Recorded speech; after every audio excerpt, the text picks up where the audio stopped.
Relax, love. It's okay. I fed him. He's smiling. I'm just happy you could stay on the call for this long. I hope I haven't finished God. your airtime.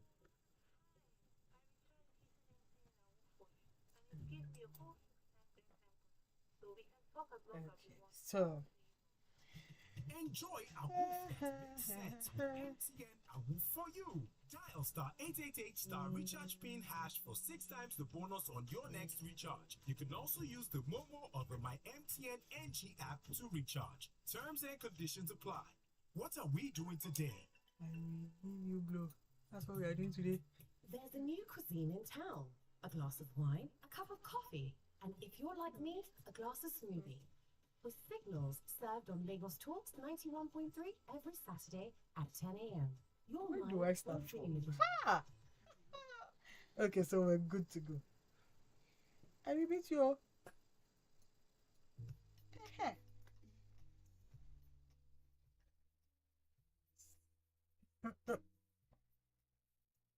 his mom is done.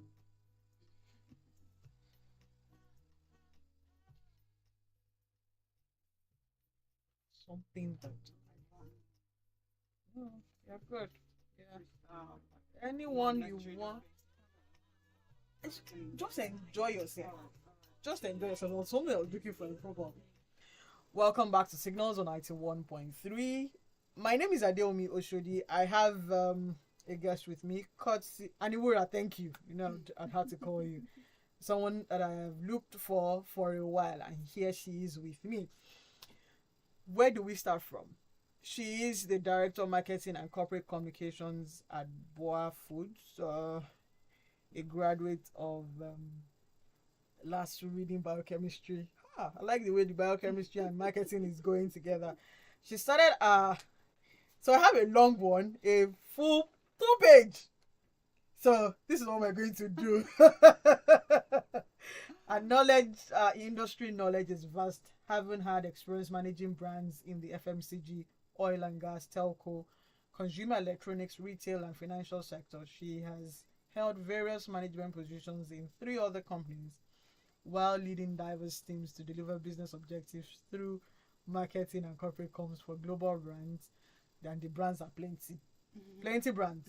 She was part of the team that successfully launched the bank PHB. One day's car will walk on water. The car is not walking on water yet because petrol has increased. In the meantime, she joined Boa Foods, a leading manufacturer of sugar foods, pasta and rice, and she was part of the executive management team of BUA Foods that spearheaded the listing of Boa Foods on the Nigerian Exchange Limited.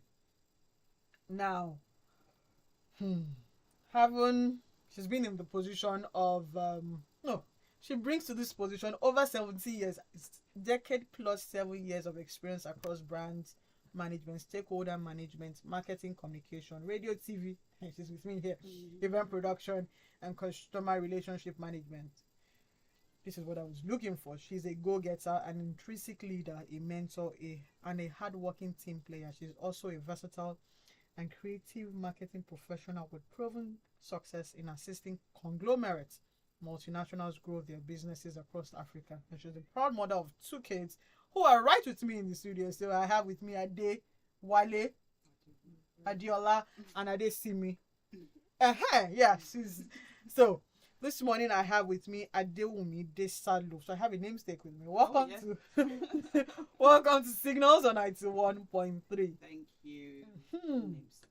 Yeah. So well, we're discussing business communications for global business positioning. Now, what do we mean with that is a lot of you've heard businesses calling, and how should businesses position themselves globally? Because the internet has made us a step closer to the world. So how then, as businesses, do we position ourselves globally? That's what we're discussing this morning using communications. Now, a quick back to being part of the team that we saw that campaign. Well done. One day's car will walk on water. Tell us what was happening during that brainstorming. Well, yes, we had to go down. Thank you very much for taking me down memory lane. I think, at that point in time, as with every communication campaign, you want to break clutter, or not just break clutter for the sake of it, but then break clutter in a way that stems from consumer insights, and also one that emotionally appeals to your target audience, so that really was the driving force for sort of for the future, and someday, who knows, cars could possibly work on water. start- Today cars can work on what? Batteries, true. electronically. Do you know what I'm saying? You have electric vehicles today. Some are hybrid, some are full-on electronic vehicles. So who knows? Maybe water is the next source. I mean, we're talking about CNG now in Nigeria. Yeah. So who knows? Maybe water might just hydro. Might be We the will next stop queuing source for fuel. We will stop queuing for of fuel. So you never know. But yeah, there are geniuses out there that have been born and yet unborn, and who might just discover. They should that discover it indeed- now in the timeline. I know, right? They should.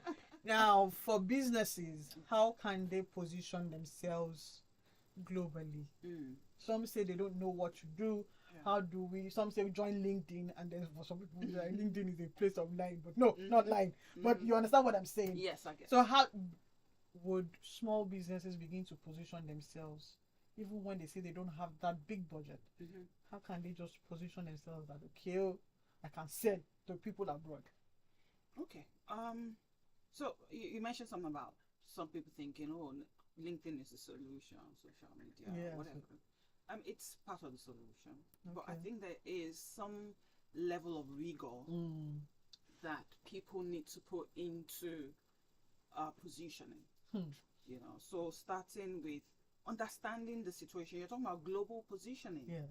So it starts with understanding, the situation, more like a situation analysis, where you're x-raying not just the market you want to go into, but also you're looking at your product or service, its strengths, its weaknesses, the opportunities that lie in the market, and potentially the threats as well, because let's be real, there are threats out Plenty there. market threats. So you must understand the situation. And next step, in my view, would be that you have clear objectives. Okay, some will say they don't have. They just want to make That's the profit. thing. Yeah, I just want to be on Instagram. Everybody's on Instagram. I'm going Instagram. Everybody's on TikTok. I'm going to TikTok. Yeah, TikTok. Everybody's doing this. So you just don't follow the crowd.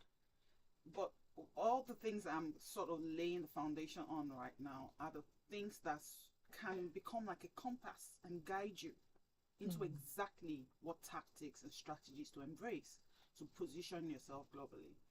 So you must have clear-cut objectives about what you want to achieve in whatever market with your product and service. So that's got to be clear. But the market is, let's take Nigeria. Nigeria is a funny market. Nigeria is over 200 million people. I'm just using that as an example, but then use that to also view other markets. Every market's got a large population. You can't possibly be speaking to everyone. So there's a place of segmenting that market, unbundling it. And depending on the objectives you set, you then have to look at that market from a place of geography, or you might be segmenting them based on the way they think, their psychographics, or their demography, age, location, time, and behavioral patterns as well can be a means of segmenting that market.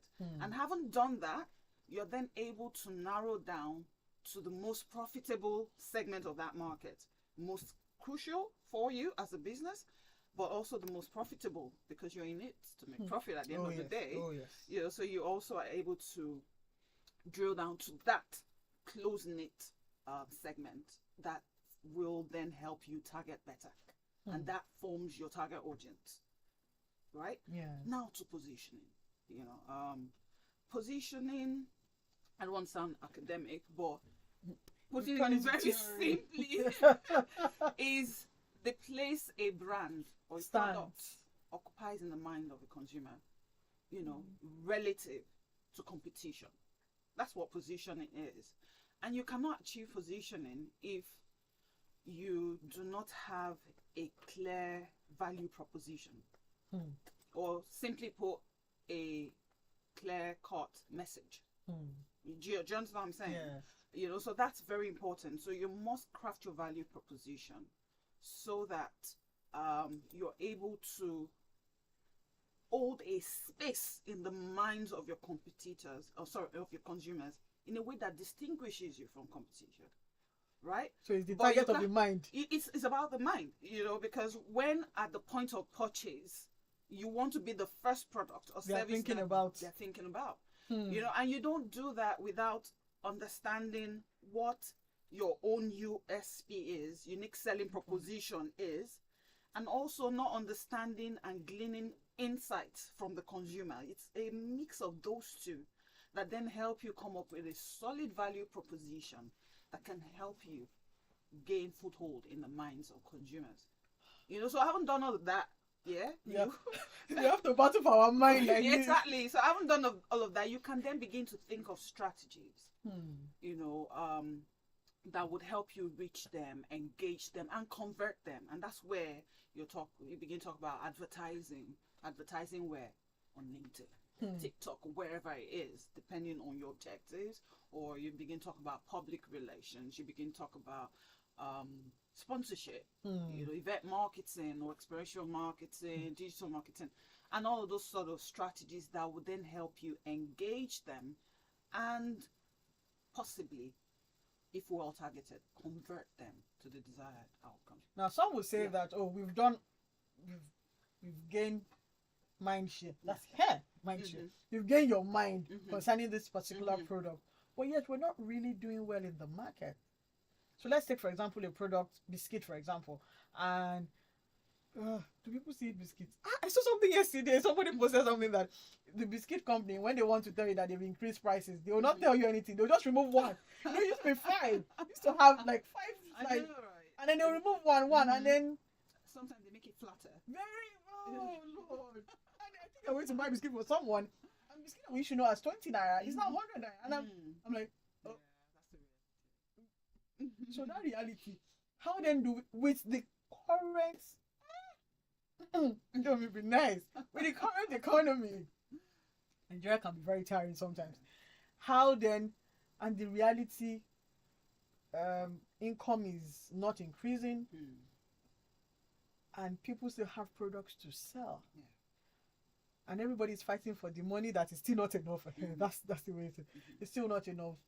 How would business owners, small business owners, still come and take part of the money that is not enough? Okay, I mean, there are different ways. I mean, communication is not the only solution to ensuring that people buy your part with their money. Sometimes you have to look at the product itself. Is it what? Is it properly developed? Does it meet the needs and the wants of your consumers? Or you're developing a product based on how you feel and how you think and your own needs without considering the needs of the target audience. Remember, I spoke earlier about the importance. I mean, that's almost by far one of the most important things you must do. The audience. Your audience. So you must make sure that your product is properly developed to suit the needs and the wants of your audience, right? But then also you might have to look at supply chain. How do you get it, you know, across to them? Final consumer. You know, what's your go-to market strategy? Where are you present? You know, you pardon? Where are you present? Yeah, where are you present? Because people must see you to be able to buy you. But then also, are you properly priced? Or you're priced out of reach. So those are different factors. You must look at it holistically. But I think one critical thing is the importance of building brands and not just many selling products. Aim to build brands. You know, I haven't said all these things. I think when you aim to build a brand, your outcomes become a lot easier. Because, I mean, let me ask you, if I were to buy you a designer bag right now, which one would you want and why? For somebody that doesn't really carry bags, you're saying that some bags is okay, maybe Snickers. You do Snickers. Okay, so which Snickers would you Want me to buy you? Is it? Or want your audience to buy you? They just might be in a good mood to buy you. Wait, sneaker. Yeah. I have to go and ask Bola. Mhm. But sneakers, no. Let's talk about perfumes. Because I Good stuff. I love perfumes. So Creed. Creed.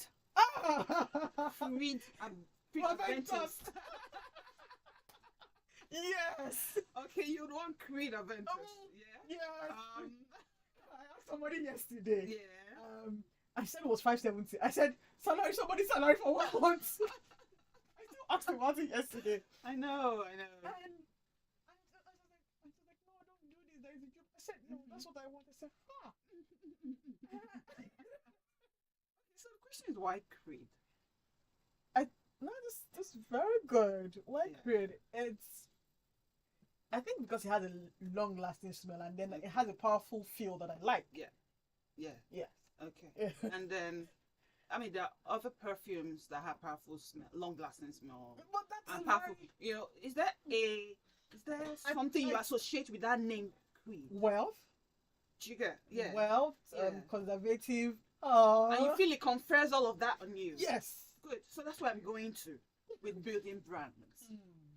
And that's what brands does. Do you get it? Yeah. It makes your product distinguished. Yeah. That's like you get into a It room. sets you apart. You know, and And they have to human turn their beings, head. we're Okay. aspirational. We want that conferment. The brands, make on us. So aim to sell products, but most importantly, Leave a aim feel. to build a brand. Now, for businesses who are listening, Mm. how do we aim to build that brand? Because again, everybody's talking about brand. It's not your logo, it's not your this, it's not your... sometimes you would have ticked all your I's and T's, and something is still lacking. How do we then, at least the puzzle fits? How does our puzzle for building our businesses to brands, how does it fit? Because you sure can be confusing at times. I know. I'd like to liken a brand to a person, a personality. You stand for something, isn't it? Yeah. I'm sure there are certain values you want to be known for. There's a certain way, you want. My head is replying, you helping personality. people. My head is replying, helping people. So I think to build brands, one of the first things you should do is learn to see a brand as a person. When you see a brand as a person, then it becomes easy to build it. So what kind of personality Are you molding? are you molding? Do you understand? What kind of values do you want that brand to pursue? What type of tonality? How should you look? When you appear in a room as a person, how do you want to look? What kind of audience, what kind of, My guest is presence do looking you... very gorgeous. Do you... Thank you. What kind of, presence do you want to command? When you see a brand as a person or as a person, it becomes a lot easier to do. So I think that's the starting point. And that's when you begin to go into things like logo development. Because Character. there's certain, and it's powerful. When you see certain colors, certain brands come to mind. When you see yellow, there's a brand that comes to mind in Nigeria, in the Nigerian context. Okay. And maybe perhaps in the telecoms context to make it more specific. Oh. You get what I mean? In Yellow and black. In the brand banking world, when you think orange, Ah. a brand comes to mind. In the banking sector. Sometimes you hear a certain tune And you just know, oh, that's that brand. So those are ways you then begin to build. That's identity building, essentially. So from your naming to your logo, the look and feel, your tonality, your personality, all of those things put come together together. help you establish a brand and help you distinguish and set yourself apart from competitors. And it's not a one-day journey. Okay. I must add that. It's not a wonders journey. But it's a deliberate journey. Okay. Do you get what I mean? Deliberate. It has to be intentional. Right? And there's a lot rigor that goes into it. That You know, some people are selling because their friends are selling the same thing. you get what I mean? yes. So yes, so it's all of that put together, to be honest, that help you stand out From the crowd. from the crowd, help you get noticed, make you memorable, to spur the desired action, which is buying you, using you, loving you. Hmm. Do you understand? Mhm. So it's all about growing from a place of being liked to being a beloved brand, one that I cannot do without. So yeah, Short after. sought after. That's the word. Thank you.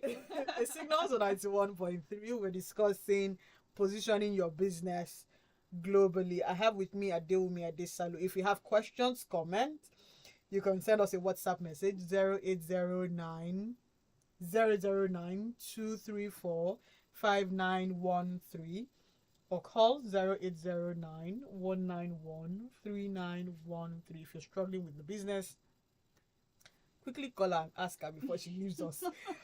This morning we're discussing positioning global brands for your business, positioning your business globally. You see that. Now back to you is haven't been in the industry for 17 years. What has changed Okay. for businesses that you have overseen, you have seen grow, die, resurrect, becoming market leaders? What have you seen so far that has made those businesses, brands become global leaders? I would say resilience, Okay. because over 70 years things have changed, things have evolved, you know, and so what I've seen is that brands are not just resilient, but they are also in tune with the market, with the trends, with the happenings around them, and are able to, you know, nimble brands have survived. You know, they're able to quickly adjust to the needs and yearnings of the market. Some brands that we started with donkey years ago and I don't want to say are no more, but they've lost their market share. They've lost their foothold. Why do you think they've lost I- their foothold? Exactly what I was saying about not evolving with the times. There's a certain phone brand we were all crazy about when GSM first came to Nigeria. Blackberry. Yeah, before that, Continue, but I remember. Nokia. Oh God, Do you hear Joe. what I mean? Where is Nokia today? But why do you think they didn't sell when they needed to sell? So it wasn't, they were selling. So it wasn't about not selling when they needed to sell, in my view. Nokia was selling. Nokia was number one. At that time, I was working on Samsung. You know, so Nokia was a big issue for the Samsung brand. Not just in Nigeria, but globally as well. Yeah. You know, but things started to evolve. Things started to change. And they didn't flow with it. So it came with sticking to their Symbian OS. When Android was beginning to emerge. And Android was going to be able to scale, was going to be able to do a whole lot more. But you chose to stay with your own proprietary platform. You see what I mean about not evolving with the times, not being sensitive to the trends and happenings around you. Technology, the proliferation of technology, you know, is making things evolve immediately, very speedily at that. So I think the major issue some brands have had over time is not listening to the consumers, not necessarily following the trends, and pretty much projecting where things are going to so that they can evolve and innovate. Or die. Or die. Do you understand what I mean? So some brands that get that are stuck on a certain part without taking all these things into cognizance, I've seen over the last couple of years that, you know, they tend to just fizzle out. But some would say that now, you know, before we started our conversation, I'm like, some business owners are very, very my time. Right? And some would say it's not all the time that you have to listen to your consumer, the customers, because sometimes does the customer know what they need? That too. So it's a question of, so when do we tweak? When do we stay? So I would say customers know what they need. For the first time. Yeah. I would say they do, right? They may not. So, for instance, they know they need convenience, for instance, but they may not know how the convenience can be brought about through a technological innovation, which is where brands come into play. Okay. You see the gap, you see that need they've got, right? Why do you think social media came? Go ahead. You know, why do you think social media became a thing? There was a need for connection. True. For us to stay connected. Then COVID And happened. then someone, and someone thought about, oh, why don't I create Facebook? A community where I can Meet help other people. stay connected. Okay. So there's a need. Now, as a consumer, I may not necessarily know how the need can be met. I might have an idea, but then there are certain people who know how they can design certain products to address those needs. So the customers know what they want. I think they know what they need. But they- when do they need it? They don't know. And they may not know the form It will take place. it will take Hmm. to meet that need. But the customers know. Which is where when brands come up with novel ideas, it becomes the talk of the town. It gains a lot of traction and all of that. And remember when we started using iPods? Yeah. It was the before cool that thing. it was the Walkman. Walkman, but then it's what? And then it you have evolved. to wrap Walkman because It it was evolved to something pretty flat very. That and was compact iPods. and convenient to carry around. And today, well, you don't necessarily You need don't that. even need it. And Your phone is more than enough yeah. to do All of that. perform all of that. So, I that's my view. Really. Huh. So no, for the first time, Yeah. I'm hearing that customers. The bottom is like, well, customers, all right. Yeah. So how then do we now prepare? Because we have there's the generation boomers, millennials, ex-boomers, millennials, Gen Z and Gen Alpha. And I was having a conversation with a friend of mine, and she was like, "Our son, they went to the bank together, and they were going to fill form, and the young man, the father said, Mom, I can't feel all of this," and it just occurred to her that the new generation, they don't want to be writing anything any longer. So how then do we now bridge? I think the millennials have Gen Z, they have the boomers, Gen Z and Ape together. Then how then do we build for the future? Wherein now everybody's doing, the water is turning on its own. You get what I mean? So how do we build for the future? Well, I'll say building for the future is a function of listening to what the future wants. No. Let me clarify that. So you spoke about different, generations. They are with us, Yes, they are with us. right? So if you listen to them, you understand exactly where they want to be, what they want, and that's what I mean by what the future wants. They are the future, right? So it goes back to where I started off from, the consumer insights. Today, when you take your apps, you notice that your apps have evolved. They're listening to you. They keep updating, right? So new features come on board, right? Existing features get tweaked. They leave it or they replace it. Exactly. Why do you think that is? It's because they're listening. Our phones have become They're listening. devices. They're listening to what consumers want. The convenience, the things they wish they could perform on the app. And then they go back, right? Tweak certain things and come up with an innovation, a new feature, and everyone embraces it. And as we go every day, so it's about You're discussing that. Yeah. It brings me to WhatsApp. WhatsApp, you can't remove yourself from groups. Now you can silently remove yourself from groups without anybody knowing that you removed yourself from Do you groups. know what I mean? And then you can delete and they did it for everyone. But before that couldn't happen. You will explain, Taya. Do you understand? However, they saw that there was a need. There's You know, always a need. yeah, because there's a place for research and development. Do you get companies like that have strong research teams? Our Nigeria. Even Nigerian companies.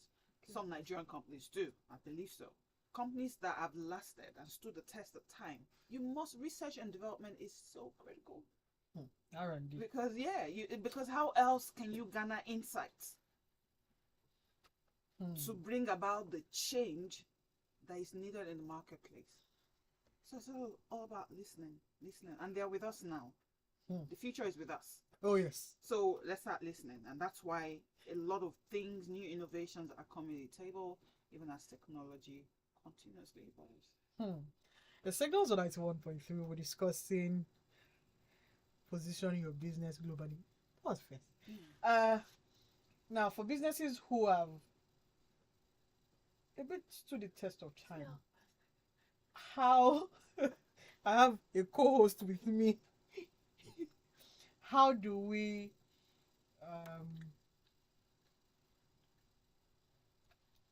it's coming first. That question is coming. How do we Let's learn. it has to learn. Having to do business abroad. What have you seen? Yeah. People having businesses here in Nigeria and having to export their businesses. Yeah. Some say that again people are jackpying. They can't carry the business that they created here abroad. Why? Why can't they? Why can't they? Oh, there are different reasons. Okay. Sometimes. Because sometimes people say we're going. Do I want to start over my life again? The businesses that I've created, I cannot export. Yes, exporting our businesses. Yeah. So there are different reasons why. Sometimes the business you started for The Nigerian market. is just solely for the Nigerian market, and it's not necessarily viable where you're going to. Okay. Additionally, would be there are certain regulations that abroad that guide the establishment of businesses. So you must keep yourself abreast of that. And once you know what the requirements are, there are certainly certain businesses I know for that food. you can move from here and continue over there, as long as you seek the right approvals and get the necessary regulatory approvals that will enable that business. So I feel it's a mix of those. Because Sometimes it's easy for other brands abroad to come to Nigeria. They say Nigeria has a big market. It's easy for them to come here. But then sometimes it's a bit tiny little bit hard to go over. Well, again, another thing you must look at is exporting could be a bit cumbersome in the Nigerian space. Oh yes. You understand? So if we begin to look at regulations that make exporting easier, then I think more and more Nigerians would be able to export. Okay. So it's a mix of regulation, both here and over there, and also the relevance of what you're selling, the service or the goods or products you're selling. So the market you're going to. So sometimes you might have to tweak it and adapt it for that market, or you come up with something else, even within the same category, that suits that market. So there's no one size fits all. You need to ask yourself why. What's the root cause for my business not, being replicable in a certain other client? When you understand the root cause, then you're able to prefer solutions. So allow me play a little bit of devil's advocate, please. So it's easy to export food because again Nigerians want Nigerian foods, and it's easy to export a religion. That's what I said. That. But then having to look at what kind of businesses, because I know food, Nigerians want their pepper. And then Nigerians still want their religion. But then what other businesses that we see that, okay, can we export this? Because I know for some people the challenge is, I cannot shut down my business and go. What would they need? And then again, you've spoken about regulations. But I'm like, they can export food. They can export clothes. Mm-hmm. Yeah, because the people, our fashion. We can export fashion. We can export our entertainment. Mm-hmm. But then, what other businesses can we export Mm. to meet up the Nigerian market? So that's why when you're saying exporting, I'm like, religion. Other businesses we can export is a function of the climb That they are in. they're going to. You know, you were talking about people living Here. here and going elsewhere. You know, so it's also a function of the needs in that market. The need. Yeah, you can't do so. The fact that I have a business in Nigeria that isn't the fact that I have a business in Nigeria does not mean that where I'm going to it would necessarily be needed. It goes back to understanding the market. You must understand the market, which is why that was the first thing I said earlier on. But the market is hard. No, I mean, look, sometimes it's your skill set.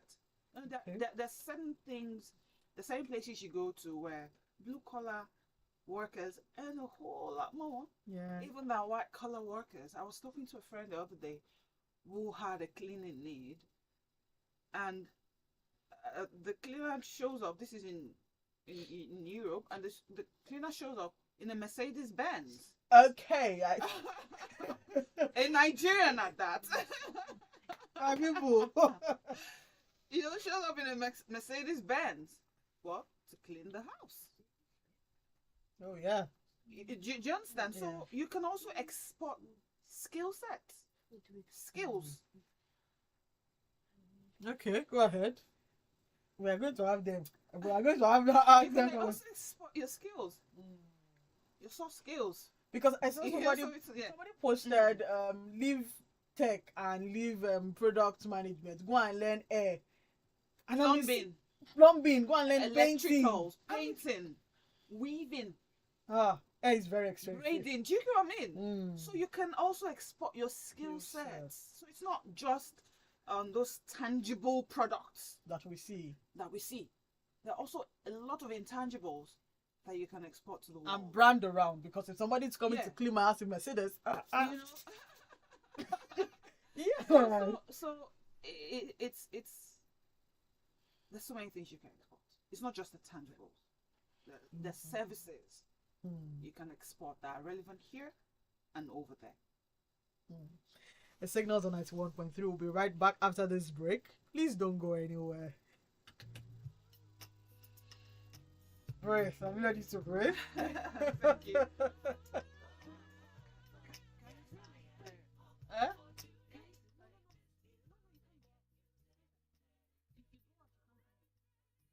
Yes, choose one. Pick one. Bro, almost over. Don't worry. Don't worry. And please keep your voice down. Thank you. I could hear your mic. I could hear you. Wait, I'm coming. Just give me 10 minutes. Count 1 to 10. Welcome back to Signals on 91.3. Yes, if you're just joining us, we're discussing positioning your business globally with Adewunmi Desalu. Well, if you have questions, comments, send us a WhatsApp message 0809 234 5913. 2 is one, how do you maintain strong relationships with international stakeholders across different regions? So what type of stakeholders are referring to? So business stakeholders, investors, Yeah. who are coming in or who just see your business and like, okay, we want to do business with you. Mhm. How do we maintain relationships? They would have had to. I think one key thing is investors are looking for value. So ensure you're delivering value. Number one. Value. Be sure you're bringing value to the table. Your product, your service lives true to its promise. You know, then that way you can garner investor confidence. Right? So I think the value you bring to it, beyond the interpersonal relationships and skills that you need to develop and build a relationship, is the value you bring to the table. That's what a stakeholder is first about. You know, so you must always ensure that you keep to your brand promise and you're bringing value to the table at all times, and your brand lives true to its promise. That's very important, you know. And because I was listening to a mentor some time ago who has stakeholders in the Netherlands, you know, in Europe, around, across the world, and because of the value and I don't know, the integrity. Okay. Integrity. The value and integrity he has shown over the years, it got a contract here in Nigeria, did not have all the financial muscle to execute that contract. But because of that currency, social currency he had built, right, he was able to get goods, machinery worth millions, hundreds of millions of dollars and euros on credit.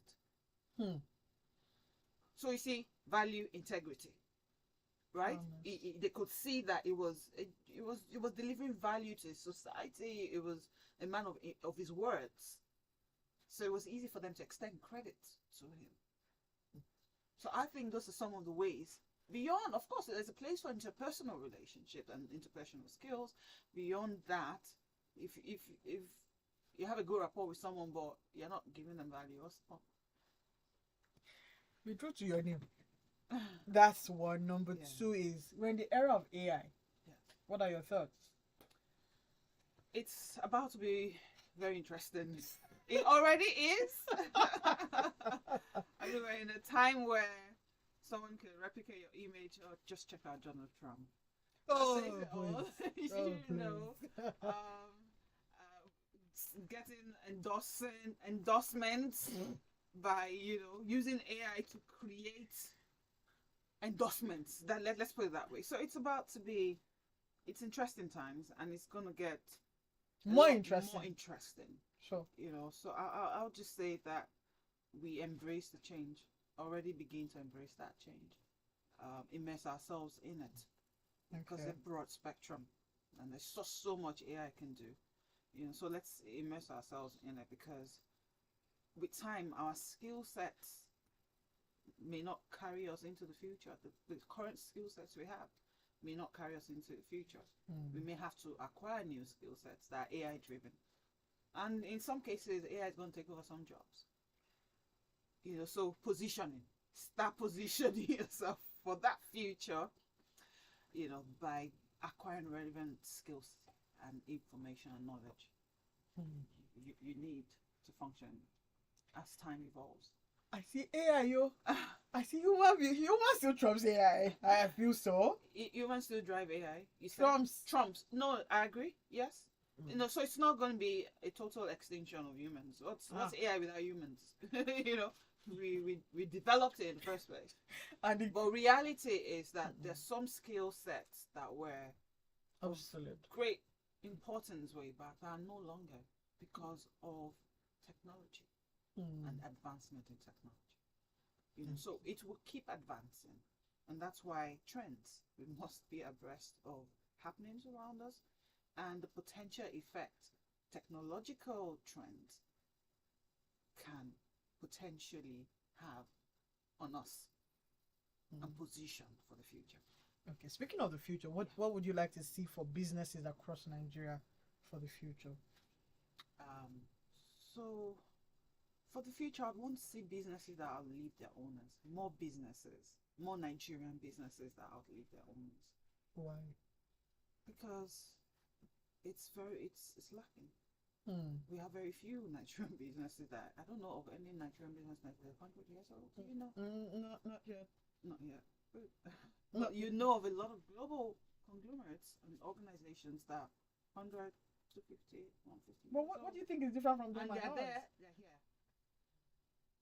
They're in their climb, and they're going to different territories, different markets, establishing their presence there. And that's what we as Nigerians can also do. So what's the difference? Structure, process, governance. These are things that those institutions put in place that enable them outlive their owners. You've just got to have a structure. You know, so oftentimes in Nigeria, the owner wants to be everything. That was for me. Now, And that's quite risky. very, very Because risky. you can't be everything. And then some owners will say we are still looking for talents that we can trust. Well, talent, I would say there's a dearth of talent. That's happening. Yeah. But then there's still talent. There's an availability of talent. I won't say it's totally lacking. Trust is built. Trust is earned with time. So I think the business owner also has a role to play in building trust. Can your colleagues or your workers trust that You have their back. you have their back, you pay when you're supposed to pay, you have their interests at heart, and as a result put policies in place that protect them, that help them perform the tasks and the duties you've hired them for. When you do that, don't forget, it's you know, we spoke about communication, talking at the heart earlier on, that emotional connection. When there's an emotional connection, it becomes a lot easier for them to trust you and give You their all. to you. So it's It's an interchange. it's there's an overlap. It's a mix of different things, but I think these business owners can also build and earn trust. Now, so I promised them 10 minutes, but looking back 70 years after you're here, Yes. how do you feel? I'm grateful. Okay. Yeah, I'll say gratitude. Gratitude that I'm doing what I love doing. I'm enjoying what I do. Yeah, there's nothing as good as one of the ways to do great work is to enjoy what you do. So I'm grateful that I found something I enjoy doing. From the biochemistry. From the biochemistry was clear. That You you're know, wrong. I knew, honestly, and I like to tell that story because I knew upfront, early, that look, biochemistry rather just wasn't it. It wasn't the way forward. And by the time I was graduating, final year, I was already beginning to talk to God. Alpha. Lord, Where is the way to go? the way to go? What's the way to go? But you know, we often, go to God and think, oh yeah, God also wants. You need to know what you want and ask Him for it. You know what I'm saying? So the little I knew was, look, Lord, I want a job I'll enjoy doing, a job that meets certain and ticks certain boxes. I just looked into God and that's how I found myself here. So that's why gratitude is one of the strong ways I feel. One of the strong emotions I have. 17 years down the line, I enjoy what I do thoroughly. You have explained it. Yes. Even me, I can feel it. So Thank you very much. thank you. Thank so much you. for having me. Now to I can release It's your over. mom. I can over, release right? your mom. It's alright. Yeah. Guys, come on. Wait. No, but that's my children. Wait. Till we come your way again next week Saturday, like we always say on Signals. I hope you've learned one or two things. Dream again, create opportunities for people, and because people keep creating opportunities. Have a wonderful week, have a wonderful new month, and then school fees season. Oh, God will provide for Amen. everybody. Thank you, and have a wonderful week, and God bless. Bye. Wait.